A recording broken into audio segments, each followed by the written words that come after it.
शुभ सकाळ। मो ना गौरव राय। आज मु उत्कल गौरव मधुसूदन दास किसी कहवाक जाऊँगी। उत्कल गौरव मधुसूदन दास 1848 मसीहा एप्रिल मास 28 तारिख दिन कटक जिला सत्यभामापुर ग्रामर करण परिवार जन्मग्रहण करथिले। तांको बापा का ना रघुनाथ दास और माता ना पार्वती देवी। से रेवेन्सा कॉलेज स्कूल रे प्रवेशिका परीक्षा पास कला परे प्रथमे कलिकता जाइथिले पाठ पढ़िया को। सेठारु एमए और बीएल पास करथिले। 1880 मसीह से कलिकता छाड़ी कटक चली आसले। रहिले बिहारी भागरे परे मिशन रोड़ा रे निज घर तोली जीवनर शेष पर्यंत सेठारे रहिले।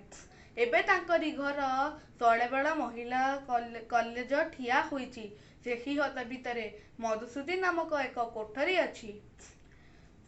से कोठरी भितरे मधुबाबू को हाथबाड़ी पगड़ी चषमा साल इत्यादि साइतारे अच्छी। से थिले ओडिया स्वाधीनता संग्रामी, ओडिया भाषा आंदोलन मुख्य पुरोधा लेखक और कवि थिले।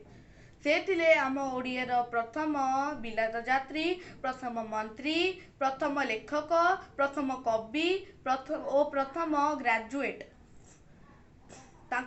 से थिले आम जातिर गौरव, आम देशर गौरव। तांकु उत्कल गौरव बोली लोक डाकुथिले। मधुबाबू 1905 मसीह मोची मानकु चाकरी जोगाई देबा पई उत्कल टैनेरी नाम रे गोटे विराट बड़ रोता कारखाना कटक रे बसाइले। एबे भी लोक मानक मुहरु ढग शुणिया को मिले जे पाठ पढ़ी कालिया घोड़े चढ़ी मधुबाबू संगे लड़बी।